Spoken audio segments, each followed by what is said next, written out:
Dennis Stearns is the founder of Stearns Financial Group and is nationally recognized for complex, ultra high net worth financial planning and the effect of super trends on clients' investments, business careers, and the economy. He's the author of several books and is regularly quoted in major publications, including the Wall Street Journal, New York Times, Kipling Finance, Financial Planning Magazine, and the Journal of Financial Planning. The Financial Planning Association calls Dennis one of the leading financial scenario experts and futurists. He also has considerable experience with super trends on how the convergence of globalization, technology, accelerators in the global age wave, and other forces will dramatically impact our investments, our financial planning, and our careers and our lives in the future. And I know that includes the effect on deals. So, Dennis, welcome to the DealQuest podcast. Yep. Thank you, Corey. Great to be here. So, Dennis, listen, I'm so looking forward to having you share your expertise with the audience, talking about what you do generally, and then talking about your experience both sides of seeing M&A, as a seller, as a buyer, working with people on that, and also, particularly your expertise in these, global trends and how that may affect things. But before we do all that, I want to take you back to when you were a little kid growing up, maybe 8, 10, 12 years old. What did you want to be? Because I'm assuming a financial advisor, a trend person, a futurist. I'm thinking that probably wasn't it back then, but you tell me. Yeah, I had no idea back then I'd be called a futurist. But the thing that really got me started on the entrepreneurial journey is when I was 11.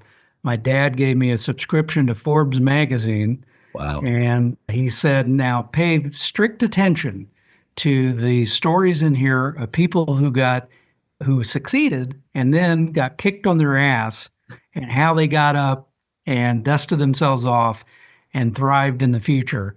And it turned out that was extremely good for both my own entrepreneurial things that I do, as well as all the ones that I advise on.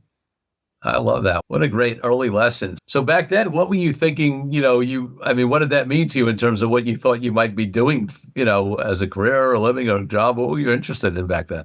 Well, I was actually a chess master, and I was also training to be an engineer. And then I played on the Pan American chess team and ended up pivoting from aeronautical engineering to what I do now, which is a combination of business consulting and wealth management. Wow. I love it. And for our audience, I will tell you that during our pre-call, which we do by Zoom, that I happen to have a chess set that shows up in the back of my video when I'm in my home office, as opposed to here in the studio. And Dennis said, "Oh, you play chess?" And I said, Yeah, I play chess. And then when I found out his level of chess, I said, "Well, no, I don't really play chess, anything you consider chess, but, I'm a recreational player." So it'll also be interesting because I know, one of the things you brought into the conversations is how that sort of discipline and mindset and thinking, as a chess master impacts what you do for clients as well. But before we go there, I want to take you back to one other, question looking back, which is, what is the first deal of any type that you were involved in, whether it was for you or maybe someone else, maybe when you're young, early in your career? What comes to mind? Well, one thing that comes to mind is that I was asked to lead the sale of a company for one of our clients, and it was a chemical company. We had we had decent EBITDA and revenue growth and the moat fundamentals that I talk about in the Ninja Entrepreneur book. But we really wanted to find a good synergistic buyer.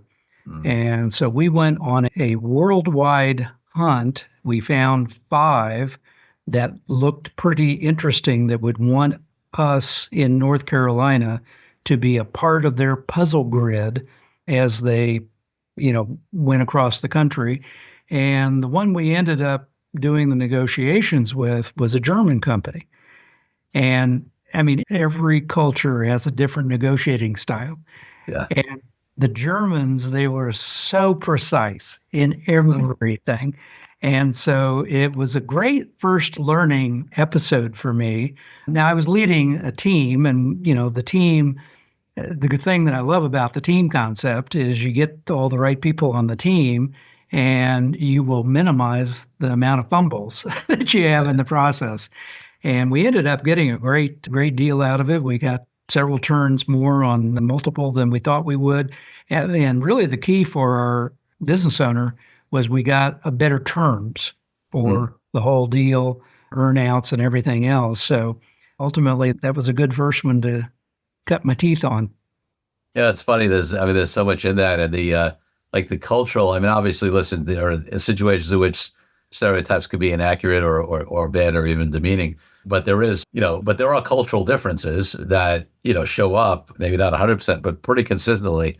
And my experience in doing deals with the Germans as well is that stereotype, which is, and listen, most stereotypes come from truth, right? Is that precision, that cultural, value and just ingrainment of that precision has been there in every single deal I've ever done culturally with anybody, out of Germany. So, it's definitely been my experience as well.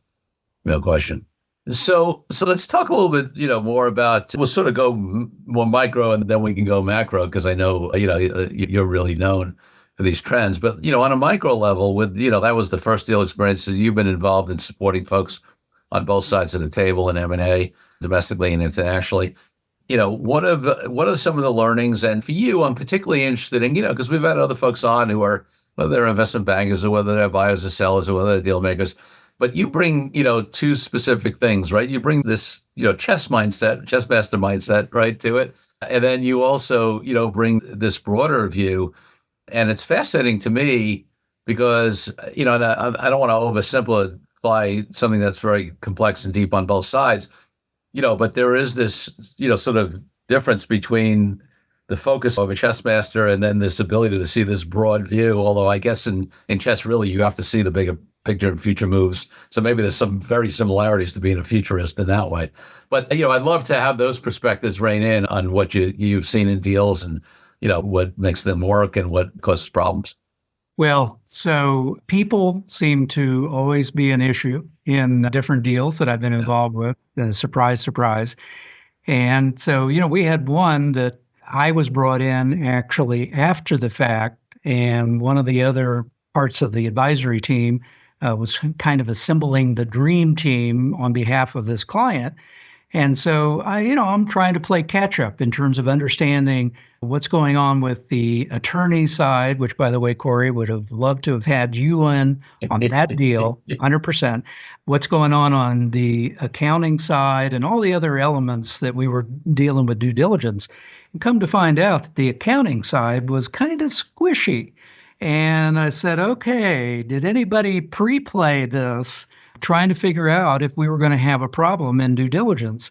And everybody kind of looked at each other and said, well, we think we're okay. And of course, that just made me very nervous.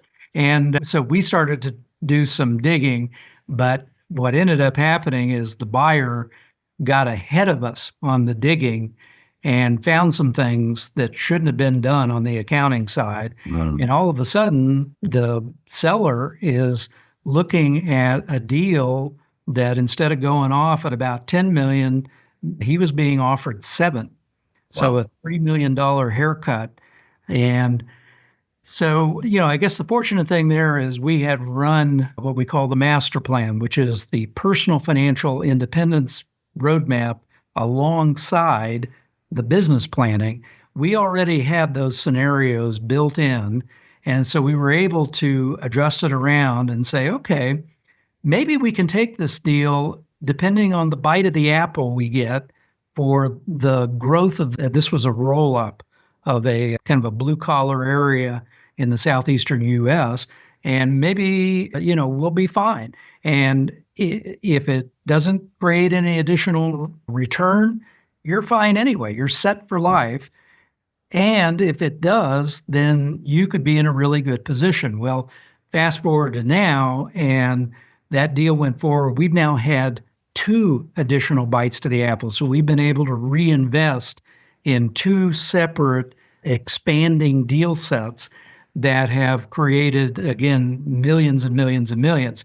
So it's being able to not react in a knee-jerk emotional way when stuff happens. And it seems like stuff happens in almost every deal.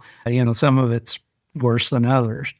Yeah, it's fascinating. I mean, so many of the points resonate with some of the things that I talk about. I mean, in my authentic negotiating book, I talk a lot about ego, right? And that's the situation where it's easy to have somebody's ego come up and, I thought I was getting 10, it's 7, no matter who's at fault or whatever, whether it's logical or not. And so I love that you talk about that. And I love this concept of doing the business planning along with the master plan, right, on the business side and the personal side, because that's a way clearly to be able to give a client perspective, right? Like you said. So that's great. And a lot of folks don't. A lot of folks, well, certainly a lot of folks don't do that, and they certainly don't have it in one person, right, or one firm that can provide both ends of that. So that's a real value you guys provide to clients in those situations. Absolutely. And, another important lesson comes to mind. We have a client who had set up a company that does a service to a lot of pretty high level intelligence organizations, including our own CIA, Yeah. and set up a really nice company. And when we came into the picture, there had been a valuation done by a fancy PhD at a major university, had all the credentials. And so we're looking at this valuation and we're looking at the balance sheet and the income statement. We're going, okay, this is not computing at all. I don't care if you have the CIA as a client in terms of an exit, that just won't work very well. And so we had to be the one that was, don't kill the messenger, that told him, hey, this business is not worth what you thought it was. Mm. But the good news is let's map out a plan so it is worth what you thought it was and maybe some more. So we did that. And we ended up working on a 3-year game plan to try to get revenues and profitability up to a certain point and do some of the other things for, some window dressing, some not, that make a company more attractive. And then again, we went out on a synergistic buyer hunt, and we found one up in Canada who wanted to create a U.S. presence, and they thought this would be a good way to expand. Well, we started off with the CEO of the Canadian entity, and he was saying all the right things, whining and dining our client, and it's going to be a love fest going forward. Then the COO, the chief operating officer of that Canadian company, comes in halfway through this whole process and doing due diligence. And this guy, just was like a frozen ice storm. and he was a scary dude too, by the way. And so all of a sudden, it's looking like the deal might go sideways. And then we were able to, get our business owner, it actually flew him up to the headquarters, had him show up unannounced, and the CEO out to dinner and made everything right. And we ended up having a valuation that was, over 3x what the guy at the university thought it was worth. So it was a happy ending. But again, this goes back to you just got to be diligent and vigilant and all of those things as you go along on these deals. Yeah. You mentioned something earlier, and it ties into this point, and it ties into actually something that I had posted something a few weeks back on a talk that I did in Detroit, where I was talking about this exact point. So first of all, you talked about essentially pre-due diligence and the fact that, when you came into that situation, you said to the accountants, wait, did we, and then it turned out, and so, folks, listen, if you're not familiar with this, it's amazing to me how many times, if you don't have the right representation, it's not done. I mean, your lawyers, your accountants, your bankers, your financial advisors, all these folks, we all know, we know what a buyer is. If you're a seller, for example, we know what a buyer is going to be looking for. And you should go through an entire pre-due diligence process to test and find and, put everything together, because, it's better off you find it and try to mitigate it or correct it, or at least be aware of it going in, if it's not correctable before the buyer, does. And then the other thing this is what I said in that talk and that clip I posted, which is exactly what you said, is I said, listen, you're going to have the CEO or the head of acquisition or whoever it is who signs off on the deal. That's going to be all excited. They're going to tell you how great it's going to be, whatever. And then they send in the due diligence teams. And the thing with the due diligence teams, my point always is, listen, these folks actually, their biggest risk is that they greenlight a deal and then let something else, like they say everything's okay, and then something comes up later that they missed, right? So as opposed to the CEO or whoever it is who said, let the deal's a go, these folks are actually looking for reasons not to do the deal. That's their lens. And I'm not saying it's a bad thing. You sort of want, if you're on the buyer side, you want your due diligence people. You don't want them to be deal killers, but you want them to be looking out for the problems because you don't want to be surprised later. The problem is sometimes that mentality, can cost the deal if they're too far along on that, or especially if you haven't done your pre due diligence and you're not prepared. Because my comment is, unfortunately, these folks often think there's fire if they see smoke, they think there's fire everywhere, and they're always worried about what they don't know, even if they found some little thing. So a great example. Yeah. So what had you, I want to talk a little bit about your journey here, because this unusual combination of things you have. I mean, we represent, frankly, we've represented hundreds of financial advisors who, provide personal financial advice. And I'm not saying that some of those, we have some that are more, than others into also helping on the business side. But, you seem to, bring a unique combination of experience, and, you talk even about helping, figure out strategic buyers, about, doing this parallel process. What had you sort of create this holistic, what was the experience? What did you bring to the table that said, wait, we're going to do a more comprehensive sort of offering to clients on these kind of things you've been talking about? Yeah. Well, and so again, a lot of this comes back to my early training and my early exposure to entrepreneurs. And I love entrepreneurs, and I are one. Yes. And so, I get all the issues that they deal with. And so we have tried, for decades now to bring more to the table for the entrepreneur, help them think through things, if they're in the earlier stage and they're trying to do growth acceleration of some kind. We've got over 40 different ways to do that within our toolkit. And I'm part of a business innovation lab. And that business innovation lab, we have some just amazing people that are in that lab with me who have been written up in Inc. magazine and Fast Company and a bunch of that stuff. And you hang around those people, Yeah. and it ignites that entrepreneurism. And, also my study of economics, there's a lot of reasons why the United States is exceptional. One big reason, in my view, is the entrepreneurism and that can-do spirit, that spirit of going around or over or under obstacles, no matter what is coming your way.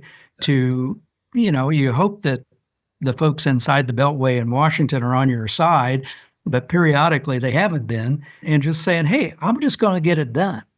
And I just love that. And that's the way that in my own entrepreneurial, different companies I have, a venture capital entity that I have, that's the way that I have tried to instill that.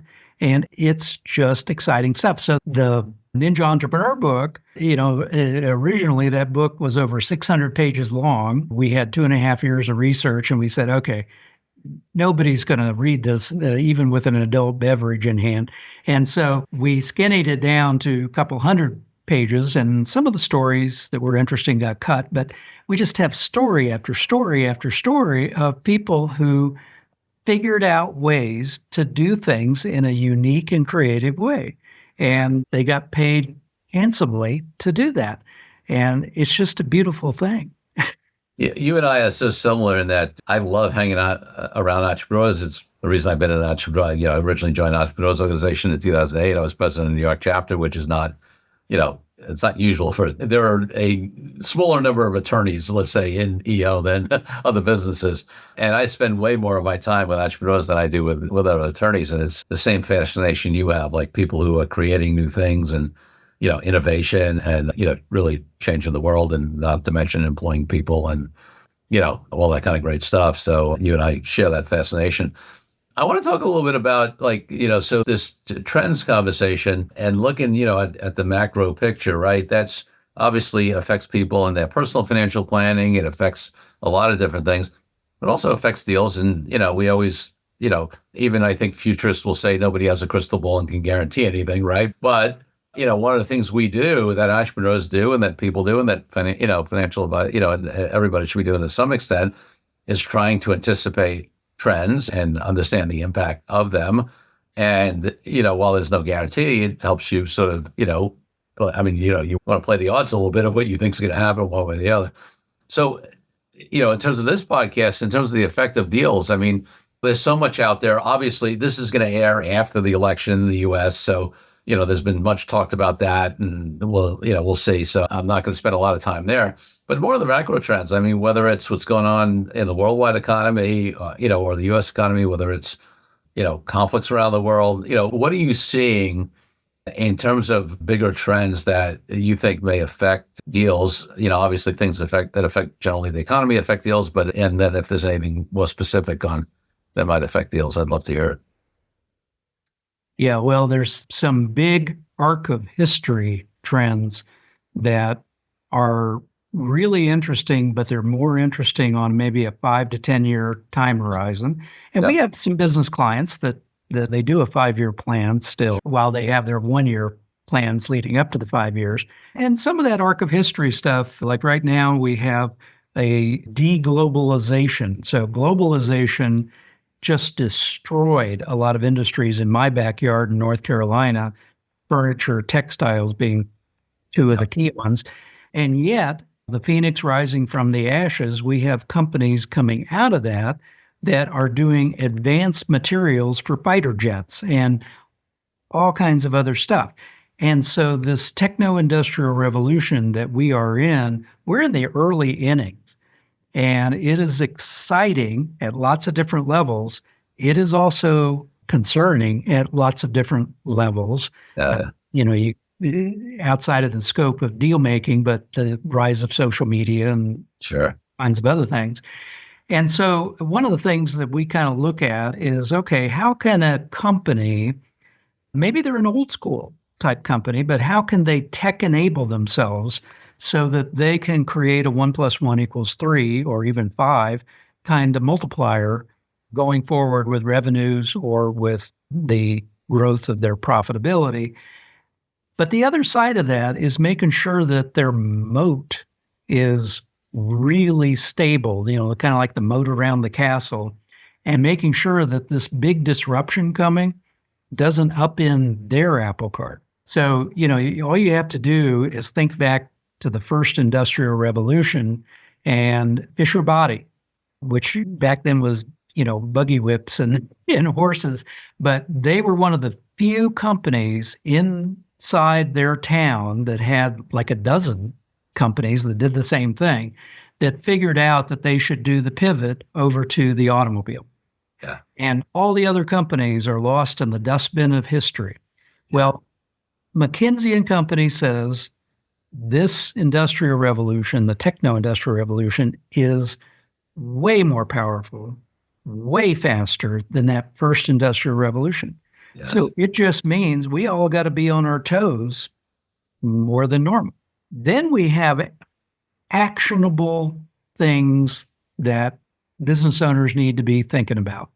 Change in tax law right now at the end of 2025 seems like a decent bet, but there are some scenarios that we're looking at where those taxes will be extended. But if you're going to do an exit, you ought to try to do it when capital gains are at a better rate. The other big one that we're looking at, normally our mantra is 96% of the time, you should ignore geopolitics because all the noisy things going on overseas and even politics inside our own borders, most of the time, they do not impact the economy or finances. Yeah. Well, we might be in the 4%. Right? I mean, we got crazy stuff that Hollywood wouldn't even come up with because they'd be laughed out of the movie theater if they suggested that North Korean troops go into Russia to fight the Ukrainians. And the big one that we're actually concerned about for some of our business owners thinking about exits is China invading Taiwan. Yeah. And that particular one, the inside the DoD thought process was originally 2028 to 2030, when China would equalize, kind of create parity with our Navy, which, by the way, I never bought. I think the Chinese have a lot of issues. I mean, they just had their most advanced tactical submarine sink in port, Right. brand new, off the line. Um, Right. but what has happened is that the Chinese, who are in a world of hurt on all kinds of fronts, economics, debt, you name it, they are looking at Taiwan and advanced chip making in Taiwan. Taiwan produces 90% of the advanced chips of the world. And so they're looking at that and saying, okay, this could be the game changer for us. Mm. And if we wait and let all those intellectual property and plants move to the United States and other places, which, by the way, they're starting to do, then we lose that first mover advantage. So there is some belief that it could be as 50% probability that that could happen in the next 3 years.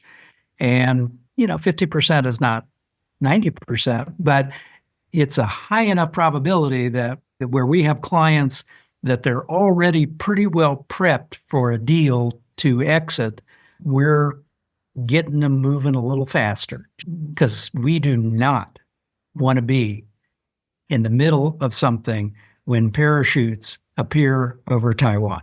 That will be a game changer, and probably not World War III, by the way. The main scenarios don't even have a World War III in there. I mean, Right. it's possible, but all the other scenarios, create a risk-off environment for who knows, a year and a half, 2 years, maybe longer.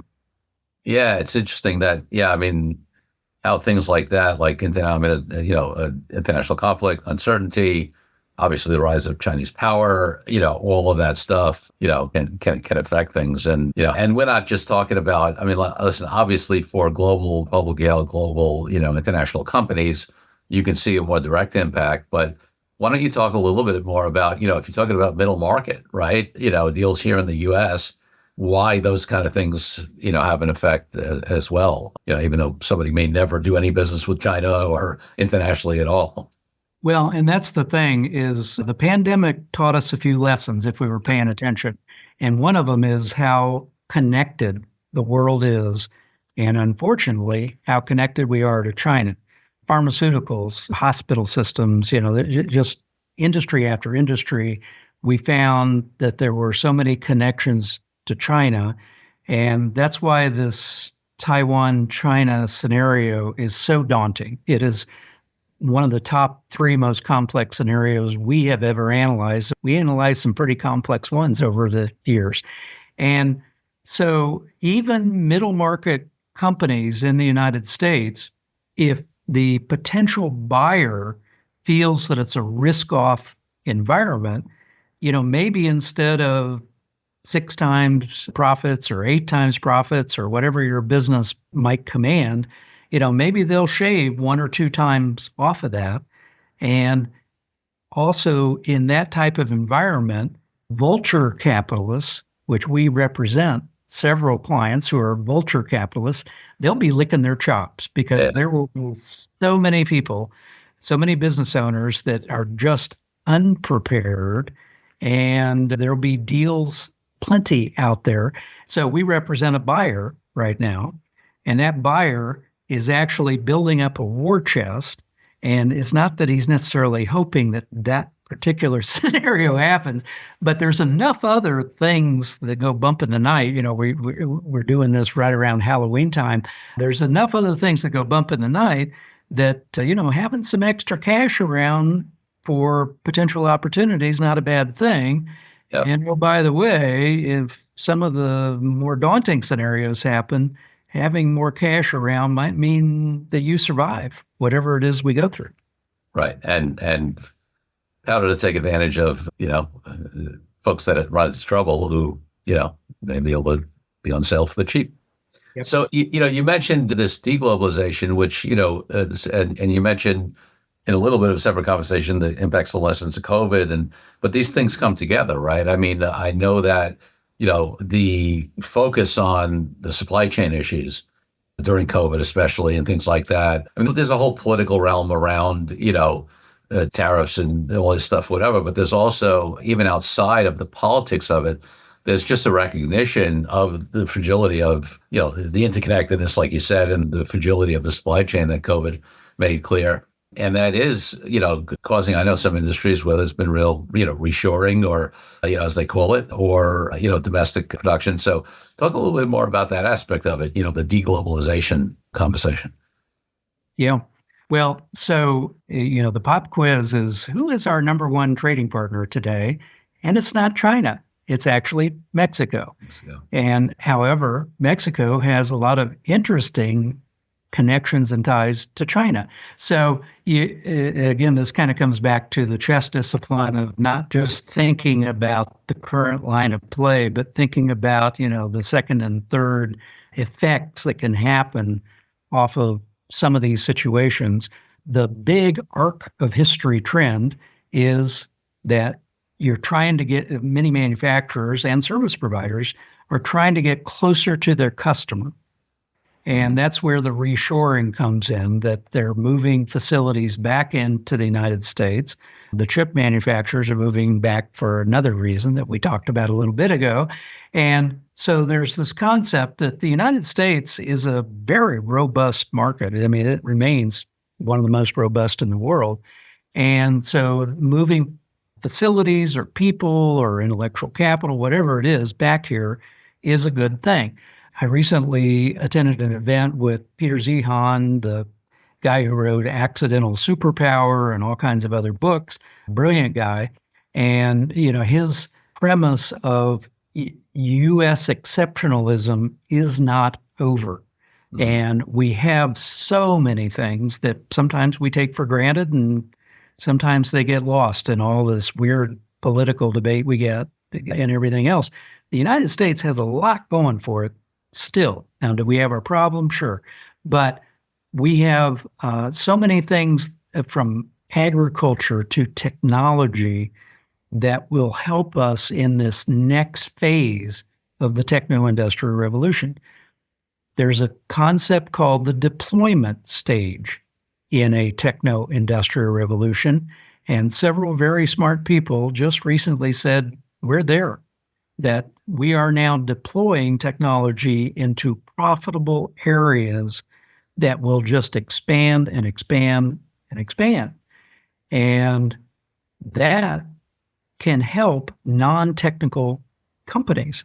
So one of the things, I'm on the board of the North Carolina Technology Association, and one of the things that we have as a mantra is, okay, we've got Google and we've got, some small tech companies, and we've got a lot of technology companies under our umbrella, but come to us if you're a non-tech company, because we can help you figure out how to tech enable. Mm-hmm. And I think it's one of the sleeper trends that's out there of, and it's maybe not so sleeper. In the Ninja Entrepreneur book, I actually have an interview with one of the top AI guys in the world. And he is directly helping a major Fortune 500 company that is old school, Fortune 500. He's helping them tech enable with AI, all the way from the C-suite to the janitor. And the kinds of things that that's going to allow that company to do in the future are amazing. And so back to the deal space, I myself, as well as several friends, we are out there looking for those old school companies that can use that tech enabling to really create a multiplier effect. And we don't have to pay crazy prices like you have to pay for some of the tech companies. Yeah, it's a really interesting trend that I see it on two ends, or two, areas. One is just these larger old school companies. Certainly you see, I mean, I know somebody is doing a lot of in AI around healthcare and Medicaid billing and this kind of stuff or whatever, where like it's, there's huge opportunities. Then I also see it with smaller, more Main Street, again, blue collar, so to speak, Main Street kind of trades and business like that are traditionally not tech enabled, where there are roll ups or, people coming in with tech-enabled platforms and efficiencies, and then they're buying these folks up, right? And it's they're taking away all the billing and the marketing and the whatever, and just let them, these folks do their trades. So there's an opportunity there as well to create significant efficiencies in that space. I'm seeing it, being done there. So yeah, I mean, it's a very interesting trend. I want to ask, so it's interesting. You made this comment about that there are things that underlie and that sometimes get overshadowed by like the political, right? And so I'm going to ask the question that could be so politically loaded, but I do think that underneath the politics, there's there's an important analysis of the economics, right? So we're talking about this reshoring, we're talking about this, the deglobalization. One of the reasons why, it's not the only driver, but there's a big driver of globalization was labor cost differences, right? I mean, the ability, right? I mean, that's a huge drive. I mean, you're the futurist, I'm not. But clearly, obviously, the ability to pay people in these various countries a lot less money, even if you're paying them twice their local wage, so they're thrilled. It's still, a quarter or or sometimes 10% of what you got to pay people here, right? And that was certainly a driver. Now we've seen, the risks of that, and in some areas, that's going. I mean, virtual assistants, all this kind of stuff. That's even more of a trend. But in certain areas, that it is trying to onshore it. Well, at the same time, we have forces in the U.S. that are anti, at least illegal immigration, right? And again, without getting into the politics of that, what do you see in terms of the trends in terms of the workforce, right? And the just having the kind of workforce and the economics of that workforce to be able to be competitive internationally if we're bringing, more of this back home where labor tends to be more expensive. And some would argue, I mean, even I know a number, again, I don't want to get into politics, but I know a number of conservative Republican folks who run businesses who say, I cannot run my business without immigrant labor. And of course, we can, get into undocumented versus illegal, whatever. But the point is, there could be a labor force challenge that some people have raised in some of this. And I'd love, outside the politics, for you to talk about what you think is the trends there and the risks or the opportunities. Yeah, well, and we actually, in the Ninja Entrepreneur book, we have a great chapter on talent management and, how creative companies are finding better talent and how they're keeping them. And that particular piece, we have an advantage over China. We have an advantage over Russia. You look at their demographics, and they have this dearth of people who are, in their 20s, and it's disappearing. I mean, in Russia's case, many of them just left the country when the war started, and now they've been feeding them into this meat grinder in Ukraine and losing 1,200 soldiers a day. And so they're in a world of hurt going forward. I mean, they were already in a difficult environment. In the United States, we've had the advantage that at least we are still having babies, and relatively balanced babies, in terms of I think, average is still around 2 kids per family. And yes, some of the younger folks are waiting longer to have babies, but then they're still having babies. And then the people coming into this country, we're getting the advantage of the brain drain happening in other parts of the world. Yes. Now, again, the question is, do we go Australia's approach with more skilled immigrants in terms of how many we allow in, or do we try to balance it out and certainly eliminate the illegal immigration ease? And the answer from all the credible economists that I hang around with is we got to have both. And if we don't have both in this future, we're going to be in a world of hurt. Back to your comment about people that are having trouble figuring out, how can they balance out their labor pool. Well, the labor pool of the future has got to have both. This is a classic, you can't do one or the other. You got to have an and. Yeah. And so this is what in chess master terms we call the third line of play, which is get all the pieces moving together. You just can't win with your queen or your bishop or whatever. You got to have them working together. And so, friends of mine have been in Washington trying to educate all the people in Congress on this stuff. And interestingly enough, a lot of them get it. But a lot of them are playing the short game there, or they're playing checkers, or I don't know what game they're playing. Yeah, Poker, yeah. maybe. Well, they're playing politics is really what they're Yeah, playing. they're playing politics, which Yeah, yeah, is a dirty game to begin with. So yeah. It's unfortunate, and this is a nonpartisan comment. It's just that, the driver of most politicians to get reelected, sometimes override, like you said, that they know what's right. It's just that, if something's a trend, that's going to take 5 years, and they're not going to get reelected in the meantime. They sometimes make different decisions, in both parties. So that's unfortunate. It's why I mean, even if it's with regard to various of the proposals, I'm always interested in what the economists and the smart people are saying about the impact, because it's easy to say we're going to do X or Y or Z because it's politically expedient or it'll get your votes, but how is it really going to affect things going forward? And that's, and as a deal maker and somebody, whether you're an entrepreneur, you're an attorney or an advisor doing deals, the real impact on the economy, the real impact on deal flow, on interest rates, on capital, on whatever is what's really going to affect things, right, in the deal market, not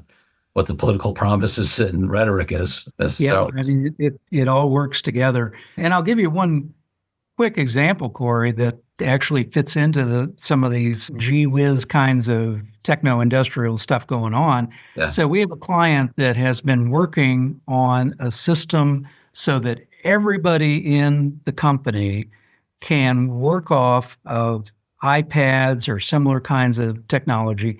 And the stuff that's happening in the background, it's not gee whiz AI and machine learning stuff. It's just really smart, what are called expert system types of programs. yeah, And so he can hire people who have good common sense. College education, okay, fine. Maybe that'll help you in your job. But if you don't have good common sense, I don't want you as an employee. If yeah, you're not interested in a meritocracy, I don't want you. And so all this technology stuff is now allowing him to hire people who don't have massive training, but they can figure stuff out in conjunction with other parts of his organization. And he just got a offer that was 50% above what most people would think would be reasonable. And part of it was when the acquiring company came in, and it was not a private equity company, I can tell you, it was a synergistic company. When they came in and they saw what they were doing, they went, holy cow, we need this for all of our companies.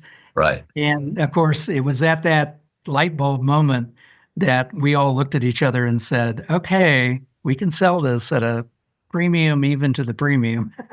So, Yeah, because I mean, it's interesting because obviously, listen, what something is worth as is.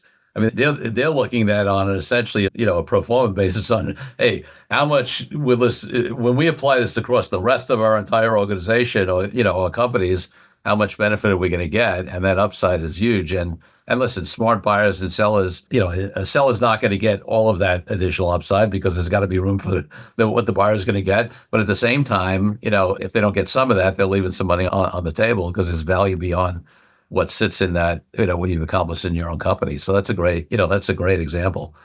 I love it. Listen, I feel like I could talk to you for hours, and I wish we had hours.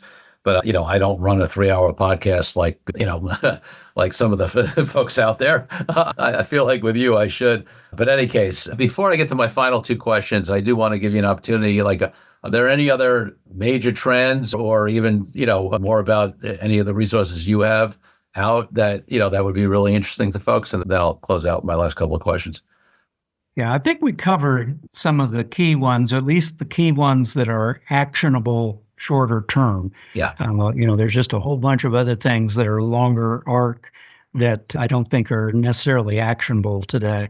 And, one of the things that anybody who's listening can go to our website, stearnsfinancial.com, and we have a moat analysis in there where you can go in and say, okay, how healthy is my moat? Does it have the right amount of crocodiles and water, or is it a leaky moat? And trust me, you don't want a leaky moat if you're going into a deal cycle. We also have a way that you can request a exit preparedness, a prep for growth. I mean, there's other things that we can do. And so again, anybody who mentions this show mentions DealQuest will get a free evaluation on that. And so again, that's at stearnsfinancial.com. The Ninja Entrepreneur book has a ton of stories, a lot of fun stories, I think, about, again, how can you kind of make something special happen? And for most entrepreneurs, maybe exiting is their end game, but maybe they're passing it to the next generation. And so, again, love to connect with anybody who wants to try to figure out how to do that. Great. And I'm sure they can find that book in all the usual places, plus links on your website. Correct. Yeah. All the usual places, plus the Audible book, Spotify book is coming out shortly. So. Oh, great. That's great. So, Dennis, my final question on the podcast is always about my highest value in life, which is freedom. And for me, that means everything from freedom around the world for people from oppression to why I've been an entrepreneur for decades and haven't had a boss. What does freedom mean to you, and how does it impact your life and business? Yeah, freedom to me means having the freedom to enjoy all the things that we enjoy in this country, which again, I think some people take for granted. And for me personally, the way I've set up my, multiple businesses is to set them up with people who are smart, who are capable, can figure out how to adapt so that I'm not a slave to those businesses, so that I can actually take a vacation and I'm not constantly on my, smartphone or other devices trying to answer questions, and that I have a comfort level that things are being handled. They may not be handled exactly the way I do, but hey, that's okay if the job gets done. Yeah, I love that. And listen, I know for me, when I want to have time to be able to sort of think and plan and look at big picture stuff and a lot of the future stuff you do, like if you're in the day to day, in the weeds, it's near impossible to do that. It's just you need different space, different mindset and whatever. So, in your case, I can see that freedom really allows you to do some of that special sauce that you do bring. Dennis, thanks for being such a great guest on the DealQuest podcast. Thank you so much, Corey. Enjoyed it.